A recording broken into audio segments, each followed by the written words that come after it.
Hi ನಮಸ್ಕಾರ, welcome to ಸಾಶಿ cooks. ನಾನಿವತ್ತು idli sambar recipe ಮಾಡಿ ತೋರಿಸ್ಕೊಡ್ತಾ ಇದ್ದೀನಿ. ಬನ್ನಿ ನೋಡೋಣ.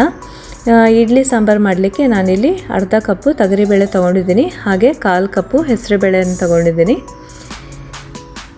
ನೋಡಿ, ಇವೆರಡು ಬೇಳೆಗಳನ್ನು ಕೂಡ ಈಗ ಚೆನ್ನಾಗಿ ವಾಶ್ ಮಾಡ್ಕೊಳ್ಳೋಣ. ಒಂದು 2-3 ಸಲ. ನೋಡಿ, ಈಗ ವಾಶ್ ಆಗಿದೆ. ಇದಕ್ಕೆ ನಾನು ಕುದಿಯೋ ನೀರನ್ನು ಹಾಕ್ತಾಯಿದ್ದೀನಿ. ಇದಕ್ಕೆ ಒಂದು ಸ್ವಲ್ಪ ಆಯಿಲ್ ಹಾಕ್ಕೊಂಡಿದ್ದೀನಿ, ಹಾಗೆಯೇ 1/4 ಟೀ ಸ್ಪೂನು ಅರಿಶಿನ ಪುಡಿಯನ್ನು ಹಾಕ್ತಾಯಿದ್ದೀನಿ. ನೋಡಿ, ಇವೆರಡನ್ನು ಹಾಕಾದ್ಮೇಲೆ ಈಗ ಮುಚ್ಚಿಬಿಟ್ಟು ವಿಷಲ್ ಹೊಡ್ಸ್ಕೊಳ್ತಾ ಇದ್ದೀನಿ. ಒಂದು 3-4 ವಿಷಲ್ನ ನಾನಿಲ್ಲಿ ಹೊಡ್ಸ್ಕೊಳ್ತಾ ಇದ್ದೀನಿ. ಬನ್ನಿ, ಈಗ ಇಡ್ಲಿ ಸಾಂಬಾರು ಮಾಡಲಿಕ್ಕೆ ಮಸಾಲೆ ರೆಡಿ ಮಾಡ್ಕೊಳ್ಳೋಣ. ಈ ಮಸಾಲೆಗೆ ನಾನು 2 ಟೇಬಲ್ ಸ್ಪೂನು ಧನಿಯಾ ಕಾಳು ತೊಗೊಂಡಿದ್ದೀನಿ, ಹಾಗೆ 1 ಟೇಬಲ್ ಸ್ಪೂನು ಕಡಲೆಬೇಳೆ, ಹಾಗೆ 1 ಟೇಬಲ್ ಸ್ಪೂನು ಉದ್ದಿನಬೇಳೆ, ಒಂದು 3 ಒಣಮೆಣಸಿನಕಾಯಿ, ಹಾಗೆ 1/4 ಟೀ ಸ್ಪೂನು ಮೆಂತೆಕಾಳು, ಹಾಗೆ 1 ಟೀ ಸ್ಪೂನು ಕಾಳು ಮೆಣಸು, ಹಾಗೆ 1 ಟೀ ಸ್ಪೂನು ಜೀರಿಗೆ ತೊಗೊಂಡಿದ್ದೀನಿ. ಹಾಗೆಯೇ 1/4 ಕಪ್ಪು ನಾನಿಲ್ಲಿ ಒಣಕೊಬ್ಬರಿ ತೊಗೊಂಡಿದ್ದೀನಿ. ಒಣಕೊಬ್ಬರಿನ ಯೂಸ್ ಮಾಡಿ ಸಾರು ತುಂಬಾ ಟೇಸ್ಟ್ ಆಗಿರುತ್ತೆ. ಬನ್ನಿ, ಈಗ ಎಲ್ಲ ಮಸಾಲೆನ ಹುರ್ಕೊಳ್ಳೋಣ. ಈಗ ಪ್ಯಾನ್ಗೆ ನಾನು 1 ಟೇಬಲ್ ಸ್ಪೂನ್ ಎಣ್ಣೆ ಹಾಕ್ಕೊಂಡಿದ್ದೀನಿ. ಈಗ 1 ಟೇಬಲ್ ಸ್ಪೂನು ಕಡಲೆಬೇಳೆ ಹಾಗೆ ಉದ್ದಿನಬೇಳೆಯನ್ನು ಕೆಂಪಾಗೋವರೆಗೂ ಸ್ವಲ್ಪ ಹುರ್ಕೊಳ್ಳೋಣ. ಸ್ವಲ್ಪ ಅದು ಕಲರ್ ಚೇಂಜ್ ಆಗಿದೆ ನೋಡಿ. ಈಗ ನಾನು ಜೀರಿಗೆ ಮತ್ತು ಕಾಳು ಮೆಣಸನ್ನು ಹಾಕ್ಕೊಳ್ತಾ ಇದ್ದೀನಿ.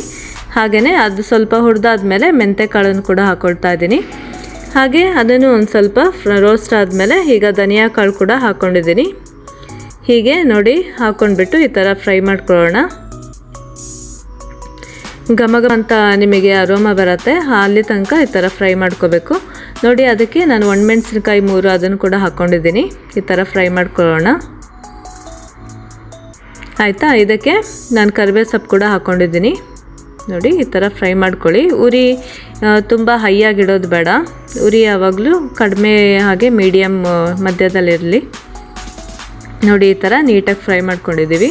ಇದು ಮಸಾಲೆ ಸ್ವಲ್ಪ ಆರಿದ ಮೇಲೆ ನೋಡಿ, ಈಗ ನಾನು ಜಾರ್ನಲ್ಲಿ ಹಾಕ್ಕೊಂಡಿದ್ದೀನಿ.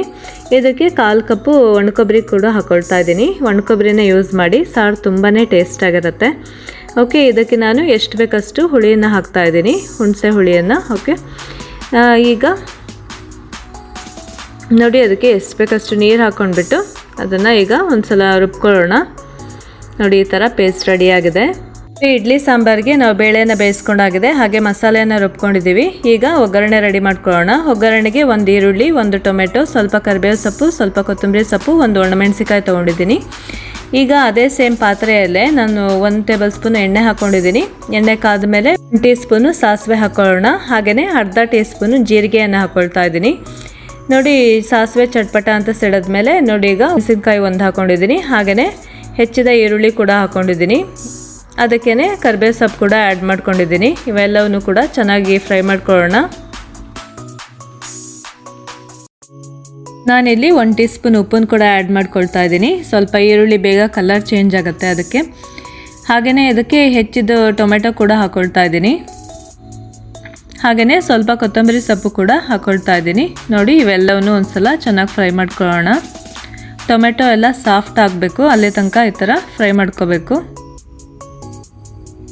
ನೋಡಿ, ಈಗ ಸಾಫ್ಟ್ ಆಗಿದೆ. ಈಗ ನಾನು 1/4 ಟೀ ಸ್ಪೂನ್ ಅರಿಶಿನ ಪುಡಿ ಹಾಕ್ಕೊಂಡಿದ್ದೀನಿ.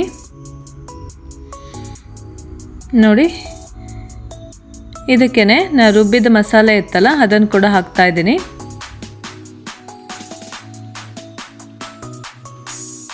ರುಬ್ಬಿದ ಮಸಾಲೆಯನ್ನು ಎಣ್ಣೆಯಲ್ಲಿ ಒಂದು 10 ನಿಮಿಷ ಚೆನ್ನಾಗಿ ಥರ ಫ್ರೈ ಮಾಡ್ಕೊಳ್ಳೋಣ. ನೋಡಿ, ಈಗ ನಾನು ಜಾರ್ನಲ್ಲಿದ್ದಿದ್ದು ಖಾರ ಕೂಡ ವಾಶ್ ಮಾಡಿ ಹಾಕ್ಕೊಳ್ತಾ ಇದ್ದೀನಿ. ನೋಡಿ, ಈಗ ಸಾರು ಎಷ್ಟು ಗಟ್ಟಿ ಬೇಕು ಅದನ್ನು ನೋಡಿಕೊಂಡು ಈಗ ನೀರನ್ನು ಆ್ಯಡ್ ಮಾಡ್ಕೊಳ್ತಾ ಇದ್ದೀನಿ. ಓಕೆ, ಈ ಥರ ಚೆನ್ನಾಗಿ ಮಿಕ್ಸ್ ಮಾಡ್ಕೊಳ್ಳೋಣ. ಈಗ ನಾವು ಇದೇ ಟೈಮ್ನಲ್ಲೇ ನಾವು ಉಪ್ಪು ಖಾರ ಹುಳಿ ಕೂಡ ಈಗ ಚೆಕ್ ಮಾಡ್ಕೊಳ್ಳೋಣ. ನಾನು ಇದಕ್ಕೆ 1 ಟೀ ಸ್ಪೂನು ಖಾರದ ಪುಡಿ ಹಾಕಿದ್ದೀನಿ, ಹಾಗೆ ಒಂದು ಅರ್ಧ ಟೀ ಸ್ಪೂನು ಉಪ್ಪನ್ನು ಕೂಡ ಆ್ಯಡ್ ಮಾಡ್ಕೊಂಡಿದ್ದೀನಿ. ನೋಡಿ, ಈಗ ಇದಕ್ಕೆ ನಾವು ಬೇಯಿಸ್ಕೊಂಡಿದ್ವಲ್ಲ ತೊಗರಿಬೇಳೆ ಮತ್ತು ಹೆಸರುಬೇಳೆ, ಅದನ್ನು ಕೂಡ ಆ್ಯಡ್ ಮಾಡ್ಕೊಳ್ಳೋಣ. ಸಾರಿಗೆ ಆ್ಯಡ್ ಮಾಡೋಕ್ಕಿಂತ ಮುಂಚೆ ಬೇಳೆಯನ್ನು ನಾವು ಚೆನ್ನಾಗಿ ಸ್ಮ್ಯಾಶ್ ಮಾಡ್ಕೋಬೇಕು. ಓಕೆ, ಚೆನ್ನಾಗಿ ಬೇಳೆಯನ್ನು ಸ್ಮ್ಯಾಶ್ ಮಾಡಿಕೊಂಡು ಈ ಥರ ಆ್ಯಡ್ ಮಾಡ್ಕೊಳ್ಳೋಣ. ನೋಡಿ, ಸಾರು ರೆಡಿ ಆಗ್ತಾ ಇದೆ. ನೋಡಿ, ಈಗ ನಾನು 1 ಸ್ಪೂನು ಬೆಲ್ಲನ ಹಾಕ್ಕೊಳ್ತಾ ಇದ್ದೀನಿ. ಈ ಸಾರಿಗೆ ಬೆಲ್ಲನ ಹಾಕಲೇಬೇಕು. ಬೆಲ್ಲ ಕೂಡ ಒಳ್ಳೆ ಟೇಸ್ಟ್ ಕೊಡುತ್ತೆ ಇಡ್ಲಿ ಸಾಂಬಾರಿಗೆ. ಇದು ಉಪ್ಪು ಹುಳಿ ಖಾರನೆಲ್ಲ ಚೆನ್ನಾಗಿ ಬ್ಯಾಲೆನ್ಸ್ ಮಾಡುತ್ತೆ. ನೀವು ಕೂಡ ಹಾಕ್ಕೊಳ್ಳಿ. ನೋಡಿ ಇಲ್ಲಿ ಬಿಸಿ ಬಿಸಿಯಾದ ಇಡ್ಲಿ ಸಾಂಬಾರು ಕೂಡ ರೆಡಿ ಆಗ್ತಾ ಇದೆ. ನಾನಿವತ್ತು ಈ ಇಡ್ಲಿ ಸಾಂಬಾರನ್ನ ಬಿಸಿ ಬಿಸಿಯಾದ ರವೆ ಇಡ್ಲಿ ಜೊತೆ ಸರ್ವ್ ಮಾಡ್ತಾ ಇದ್ದೀನಿ. ಈ ರವೆ ಇಡ್ಲಿ ಸಾಂಬಾರ್ಗೆ ಬೆಸ್ಟ್ ಕಾಂಬಿನೇಷನ್. ಓಕೆ, ನೀವು ಕೂಡ ಮನೆಯಲ್ಲಿ ಈ ರೀತಿ ಇಡ್ಲಿ ಸಾಂಬಾರನ್ನ ಟ್ರೈ ಮಾಡಿ. Okay, thanks for watching.